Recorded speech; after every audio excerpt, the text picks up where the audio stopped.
do you have a New Zealand accent that you can put on for us? I would imagine it's very insulting. So I'm going to go with no. I can't even do an Irish accent, so let's say I probably can't do a Kiwi one. She's lying. Her Kiwi accent is awesome. Stop that. She just doesn't want to share it with you. I'm just being mean. I really can't do it. It's terrible. You should ask Daniel. His is really good. His has gotten really, really good. Or you asked him this morning, he said yours is better. He lied. Also, he came back and he was like, everybody thinks I'm Irish. I'm like, yeah, that's because they think you're a good man. No one thinks that about Dinah, sorry. And what's the other part of your question? And the other question is, do you know what Hogwarts house you're in? Do I know? Apparently, according to the internet, I am the whole head of Ravenclaw. There we go, yes. Which makes my brother very happy because apparently we're a Ravenclaw family, because he's tested. I do believe most of my characters would probably be Slytherin. I mean, to be fair, let's go with yes, they would be. But I'm very happy to have my own Hogwarts house. Thanks, guys. Thank you very much. Thanks, love. I'm surprised. I would have thought Hufflepuff. And why would that be a bad thing? You say it like it is. Hello. Was it hard filming the Supergirl when you were having a fight with Supergirl in the show? When I was having a fight with Supergirl in the lab? Like, was it hard filming it when you were having a fight? Yeah, because Melissa had tears in her eyes, and I forget that she's acting. And I'm like, oh, dude, no, I don't mean it. So sometimes it is. Sometimes you're surprised by the other actor that you're working with because you think you know how they're going to play a scene. And when they do something else, you can forget that you're like, because what Lena's saying is actually pretty hurtful. And I just thought, she's Supergirl, she'll be fine. But when Melissa played it, she was really affected by it, and then I felt really bad. But remember that Lena wasn't supposed to feel bad. So it's a bit difficult when you're an actor to remember that acting isn't real. And when you're working with other good actors, they can make you forget that. And Melissa's a very good actor, so she does make you forget. And I don't know how she does that job. She makes that seem also believable when she's running around in that cape. It's a gift. That woman is extremely talented. So, did that answer your question, love? Thank you very much. Hi. My mother actually likes the blanket you've got, so I'm wondering where you got that from. It looks really Thank you. It's really soft. It's Alexander McQueen. Yeah, it's basic. I would like to point out this is usually my dog's blanket. I know, this is terrible. I bought this as a treat present for myself. My dog took one look at it and went, yoink. I've got endless pictures of him wrapped up in it, which is just like spoiled dogs of Instagram. Yeah, it's pretty cool. Thank you. So my question is around Lena's character. Mm-hmm. It's quite a complex character. She is a bit of a child prodigy. She's got a couple of doctorates. And I quite like how you portray the internal argument that she has between her predisposition to the Luther Empire and your... That was me, my fault. And her personal sort of her other argument with what's good with humanity. I quite like that, and thank you for portraying that. The other part of my question I've just literally forgotten. Oh yes, Lena's got some other tricks up her sleeve, I'm sure of it. Can you comment on what you think that Lena's got hiding up there? And we know that Supergirl's renewed for season 4. Are we going to see a bit more of Lena? And are we going to see a bit more of what I can tell you she's in season 4. Yeah. Yay. So what can I tell you about Lena that doesn't give anything away and will get me She's got fired? Or can you comment on what you think that Lena has got hiding up her sleeve that...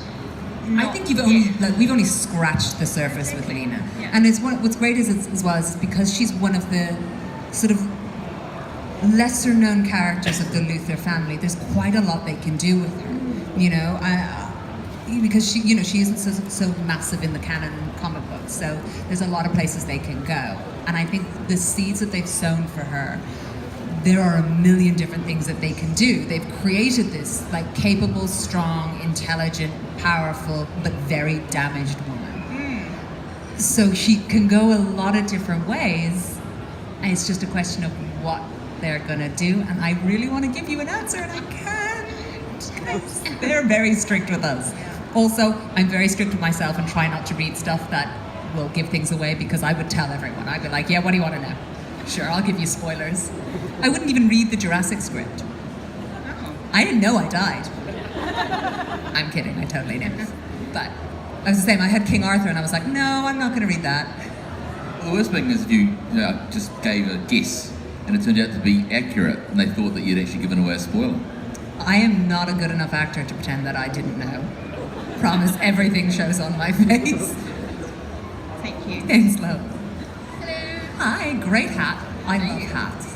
I was wondering how you found New Zealand so far, and if there's anything that you haven't done so far that you really want to do around New Zealand. Dudes, I am in love with New Zealand. I swear to God. When we were up on the North Island, everyone was like, New Zealand's quite like Ireland, the weather. It was blistering sunshine. It was gorgeous. I'm going to go home and say, New Zealand has the best weather. It is the most beautiful country and everybody should move there. And there were far less sheep than I thought. A lot of cows. Disappointed at the lack of sheep, guys. Disappointed. This has been one of the most amazing experiences. To a person, everybody has been lovely and genuine and lovely. And just your countryside, the whole everything. I cannot say enough nice things about it. I saw kiwis. Your furry little flightless birds, amazing. They're adorable. Basically, New Zealand is adorable. Everything. If you give me a job, I'll move here. Got bills to pay. My dog is very expensive. He demands Alexander McQueen, so yeah. But I love it here. I do, and it's everything I thought it would be. So, thank you. Thank you. Thanks, New Zealand. Hello. Hi. Hi. I have two questions, but I don't know if we've got enough time. Do we? Yeah, go ahead. Do one, then jump back. Yeah. So the first one was just, you're obviously famous for a lot of your TV shows, but you've also been in movies and documentaries, and I was wondering about what are the sort of differences you find acting for each different medium?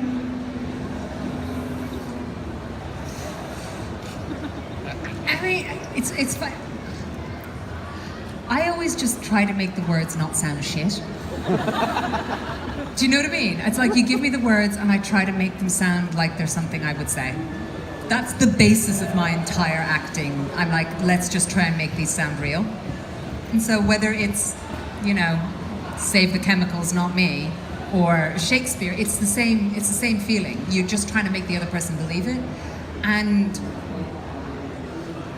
so I didn't go to drama school, and you can answer this for me. They probably teach you lots of different tricks between the difference between TV and film and theatre. I don't know any of those. So basically all I do is make it sound real. And the only difference I've ever been told to do is Katie, this is a movie, your face is 2 stories high, just do less. Just do less. So I think if somebody was more trained, they'd have a really good answer for that, but I'm just like, just make it not sound shit. Thanks, love. Hi, I was just wondering, what was it like working with Anthony Stewart Head? Because I'm a big Buffy fan. Tony. Let me give you an illustration of why Tony is a nice guy. We are filming in France the first time. And so I barely know him, and I'm like a kid, and this is Buffy, so I grew up a Buffy, the man's a genius. And my brother calls me up, and he's like, Katie, this is weird, but my best friend, it's her birthday, and she's a huge Buffy fan, and she's a huge Giles fan. And I didn't get her anything for her birthday. So, would you be able to ask Tony to wish her happy birthday? But is it possible that he does it as Giles? And could he possibly say that he's proud of her as Giles? I'm not gonna lie, guys, there was a bit of wine taken at this point, so I was like, sure, I'll ask him, no problem. He took my phone, he phoned her up, and as Giles, he wished her a happy birthday and said, I'm so proud of you. That is a good man. He barely knew me, he didn't know her, and he just wanted to give her a good birthday. That is why he is a diamond gentleman. Thank you. You're welcome. Hi. So I think Slash is one of my favourite TV shows on Netflix. Yeah, oh my gosh, I get terrified of horrors and stuff, but I still love them, and Slash is such a good anthology, and I loved you in the first season so much. Thank you. What I found really interesting was the relationship between you and your parents' killer in the prison, and how that developed over the TV series that you were on. And I was just wondering how you felt about that, and how you found acting it and stuff over the season. There was a moment when we were filming it, and the writer comes to me, we're filming a scene where where is it? There's something with the saw, I'm trying to remember. But anyhow, we're filming a scene, and we've been filming about 4 episodes already, and he comes up to me and goes, I've changed my mind. He's not really your dad. And I'm like, oh, okay, cool. We've only filmed half the episodes, but no worries, we'll just go with that. We film another 2 episodes, and he comes back to me and goes, change my mind again. He is your dad. And I'm like, dude, I'm doing my best here. So if it all seems like I wasn't quite sure, that is why. I think in the end he was quite smart, the writer. He was trying to make, if I didn't know the answer, then the audience wouldn't know the answer. And at the time I was really frustrated because I was like, I'm trying to tell a story here, but I think he was actually doing it on purpose so that I wouldn't give it away. So he was keeping it back so that the audience would be kept in the dark as well, if that makes sense. I love sort of picking stuff apart and just noticing relationships and everything, and I just found it really amazing between you two. So Thank you very much. That might be why, that might be why, because I didn't know what I was doing at the time, because it kept changing. Thank you so much. Thank you, love. And nothing foretells the end of a panel than someone whose family's just been killed by an entire serial killer. This is the last one-on-one panel we have. Oh, You must be happy about that. so sad. So sad, but we get to hang out Very again good tomorrow. actor. No. Is there No, one? No, we're not allowed. You're done. That's it. Really? Yeah, well, look, Garrett's waiting to come on. Come on, Garrett. See, I knew that all these people here weren't waiting for me. Hey, Christchurch, please. She's been fantastic. Give a big warm round for Katie McGrath. Thanks, everyone. I just got lipstick all over this. Sorry. That's fine. That sounds awful. It's okay, no, Garrett wears the same shade. Thank you. Now, speaking of our next guest, if you're a Star Trek fan, he was last in this country.